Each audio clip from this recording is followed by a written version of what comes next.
मार्ग फाउंडेशनच्या वतीनं आशा, अंगणवाडी आणि बचत गटातील महिलांचा सन्मान करण्यात आला।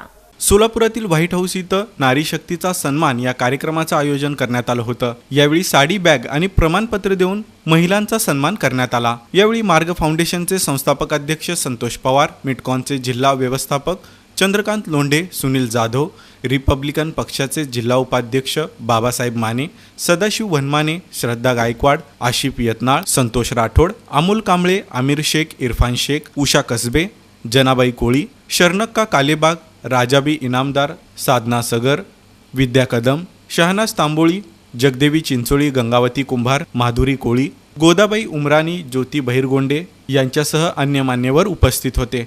आरोग्य विभागात तुटपुंजा मानधनावर काम करणाऱ्या आशा, अंगणवाडी सेविका, मदतनीस आणि बचत गटातील महिलांचा सन्मान म्हणजे एक प्रकारे मातृत्वाचा सन्मान असल्याचं प्रतिपादन मार्ग फाउंडेशनचे संस्थापक अध्यक्ष संतोष पवार यांनी केलं। कोविडसारख्या महामारीच्या वेळी आशा वर्कर महिलांनी समाजाला वाचवण्याचं मोठं काम केलेलं आहे। घरोघरी जाऊन प्रत्येक नागरिकांची काळजी त्यांनी घेतलेली आहे। तसंच ग्रामीण असो वा शहरी भागातील सामान्य कुटुंबातील लहान मुलांना चांगलं वळण लागावेत यासाठी अंगणवाडीच्या सेविका आणि मदतनीस यांचं मोठं योगदान आहे। बचतीचं सवय लागून त्यातून नवीन उद्योग व्यवसाय देखील महिलांनी उभारलेला आहे। म्हणून मार्ग फाउंडेशनकडून या मातृत्वाचा सन्मान करण्याचा निर्णय घेतला। समाजातील या अति महत्त्वाचे घटक असल्याचंही त्यांनी यावेळी नमूद केलं।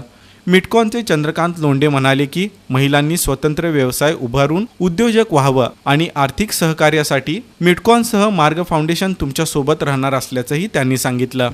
कार्यक्रमाच्या यशस्वीतेसाठी समन्वयक संतोष राठोड, अमोल कांबळे, संतोष गायकवाड, अजय चव्हाण, अनिल पवार आणि सर्व शाखा पदाधिकारी, कार्यकर्ते आदींनी परिश्रम घेतला।